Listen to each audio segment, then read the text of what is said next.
Genesis 19. Lot leaves Sodom. The two messengers entered Sodom in the evening. Lot, who was sitting at the gate of Sodom, saw them, got up to greet them, and bowed low. He said, "Come to your servant's house, spend the night, and wash your feet. Then you can get up early and go on your way." But they said, "No, we will spend the night in the town square." He pleaded earnestly with them, so they went with him and entered his house. He made a big meal for them, even baking unleavened bread, and they ate. Before they went to bed, the men of the city of Sodom, everyone from the youngest to the oldest, surrounded the house and called to Lot, "Where are the men who arrived tonight?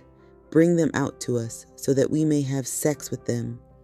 Lot went out toward the entrance, closed the door behind him, and said, "My brothers, don't do such an evil thing. I've got 2 daughters who are virgins.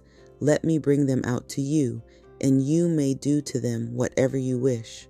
But don't do anything to these men, because they are now under the protection of my roof." They said, "Get out of the way."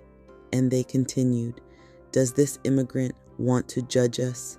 Now we will hurt you more than we will hurt them." They pushed Lot back and came close to breaking down the door. The men inside reached out and pulled Lot back into the house with them and slammed the door. Then the messengers blinded the men near the entrance of the house, from the youngest to the oldest, so that they groped around trying to find the entrance.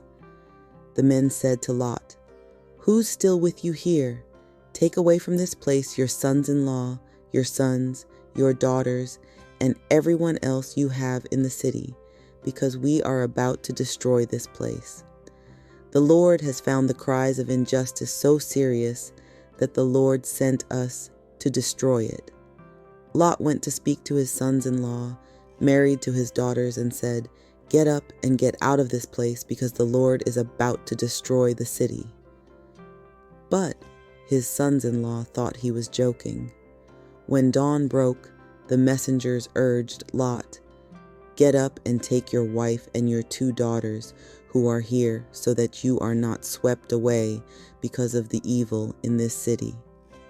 He hesitated, but because the Lord intended to save him, the men grabbed him, his wife, and 2 daughters by the hand, took him out, and left him outside the city. After getting them out, the men said, "Save your lives. Don't look back, and don't stay in the valley. Escape to the mountains so that you are not swept away." But Lot said to them, "No, my lords, please. You've done me a favor and have been so kind to save my life. But I can't escape to the mountains, since the catastrophe might overtake me there and I'd die. This city here is close enough to flee to, and it's small. It's small, right? Let me escape there, and my life will be saved." He said to Lot, "I'll do this for you as well. I won't overthrow the city that you have described. Hurry, escape to it. I can't do anything until you get there." That is why the name of the city is Zoar. Sodom and Gomorrah destroyed. As the sun rose over the earth, Lot arrived in Zoar, and the Lord rained down burning asphalt from the skies onto Sodom and Gomorrah. The Lord destroyed these cities, the entire valley, everyone who lived in the cities, and all of the fertile land's vegetation. When Lot's wife looked back, she turned into a pillar of salt. Abraham set out early for the place where he had stood with the Lord and looked out over Sodom and Gomorrah and over all the land of the valley. He saw the smoke from the land rise like the smoke from a kiln, origin of Moab and Ammon.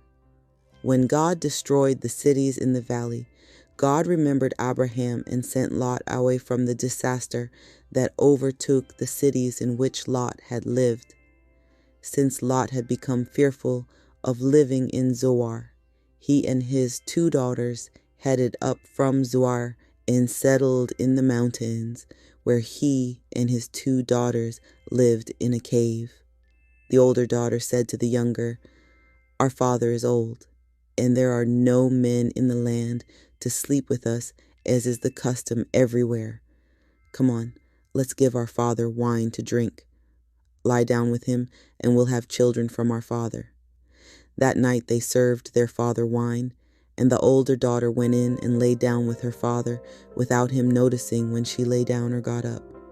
The next day the older daughter said to the younger, "Since I lay down with our father last night, let's serve him wine tonight too, and you go in and lie down with him, so that we will both have children from our father."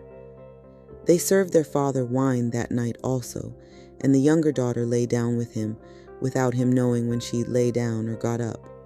Both of Lot's daughters became pregnant by their father. The older daughter gave birth to a son and named him Moab. He is the ancestor of today's Moabites. The younger daughter also gave birth to a son and named him Ben-Ami. He is the ancestor of today's Ammonites. Genesis 20. Abraham and Sarah visit Gerar. Abraham traveled from there toward the land of the arid southern plain, and he settled as an immigrant in Gerar between Kadesh and Shur. Abraham said of his wife Sarah, "She's my sister." So King Abimelech of Gerar took her into his household. But God appeared to Abimelech that night in a dream and said to him, "You are as good as dead because of this woman you have taken. She is a married woman." Now Abimelech hadn't gone near her, and he said, "Lord, will you really put an innocent nation to death? Didn't he say to me, 'She's my sister,' and didn't she, even she, say, 'He's my brother'? My intentions were pure, and I acted innocently when I did this." God said to him in the dream, "I know that your intentions were pure when you did this. In fact, I kept you from sinning against me. That's why I didn't allow you to touch her. Now, return the man's wife. He's a prophet. He will pray for you so you may live. But if you don't return her, know that you and everyone with you will die." Abimelech got up early in the morning and summoned all of his servants. When he told them everything that had happened, the men were terrified. Then Abimelech summoned Abraham and said to him, "What have you done to us? What sin did I commit against you, that you have brought this terrible sin to me and my kingdom, by doing to me something that simply isn't done?" Abimelech said to Abraham, "What were you thinking when you did this thing?" Abraham said, "I thought to myself, 'No one reveres God here, and they will kill me to get my wife. She is truthfully my sister, my father's daughter, but not my mother's daughter, and she's now my wife.' When God led me away from my father's household, I said to her, 'This is the loyalty I expect from you. In each place we visit, tell them he is my brother.' Abimelech took flocks, cattle, male servants, and female servants, and gave them to Abraham. And Abimelech returned his wife Sarah. Abimelech said, 'My land is here available to you. Live wherever you wish.' To Sarah he said, 'I've given your brother 1,000 pieces of silver. It means that neither you nor anyone with you has done anything wrong. Everything has been set right.' Abraham prayed to God, and God restored Abimelech, his wife, and his women servants to health, and they were able to have children. Because of the incident with Abraham's wife Sarah, the Lord had kept all of the women in Abimelech's household from having children. Genesis 21. Isaac's birth. The Lord was attentive to Sarah, just as he had said, and the Lord carried out just what he had promised her. She became pregnant and gave birth to a son for Abraham when he was old, at the very time God had told him. Abraham named his son, the one Sarah bore him, Isaac. Abraham circumcised his son Isaac when he was 8 days old, just as God had commanded him. Abraham was 100 years old when his son Isaac was born. Sarah said, "God has given me laughter. Everyone who hears about it will laugh with me." She said, "Who could have told Abraham that Sarah would nurse sons? But now I've given birth to a son when he was old." Hagar and Ishmael evicted. The boy grew and stopped nursing. On the day he stopped nursing, Abraham prepared a huge banquet. Sarah saw Hagar's son laughing, the one Hagar the Egyptian had borne to Abraham. So she said to Abraham, "Send this servant away with her son. This servant's son won't share the inheritance with my son Isaac." This upset Abraham terribly, because the boy was his son. God said to Abraham, "Don't be upset about the boy and your servant. Do everything Sarah tells you to do, because your descendants will be traced through Isaac. But I will make of your servant's son a great nation too, because he is also your descendant." Abraham got up early in the morning, took some bread and a flask of water, and gave it to Hagar. He put the boy in her shoulder sling and sent her away. She left and wandered through the desert near Beersheba. Finally, the water in the flask ran out, and she put the boy down under one of the desert shrubs.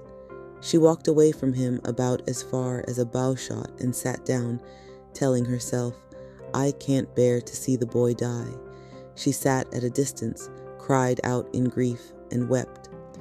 God heard the boy's cries, and God's messenger called to Hagar from heaven and said to her, "Hagar, what's wrong? Don't be afraid. God has heard the boy's cries over there. Get up, pick up the boy, and take him by the hand, because I will make of him a great nation." Then God opened her eyes, and she saw a well. She went over, filled the water flask, and gave the boy a drink. God remained with the boy. He grew up, lived in the desert, and became an expert archer. He lived in the Paran desert, and his mother found him an Egyptian wife. Abraham's treaty with the Philistines. At that time, Abimelech, and Phicol, commander of his forces, said to Abraham, "God is with you in everything that you do.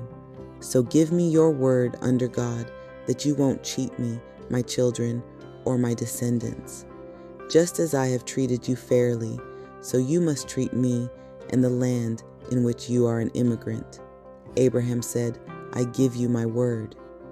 Then Abraham complained to Abimelech about a well that Abimelech's servants had seized. Abimelech said, "I don't know who has done this, and you didn't tell me. I didn't even hear about it until today." Abraham took flocks and cattle, gave them to Abimelech, and the two of them drew up a treaty.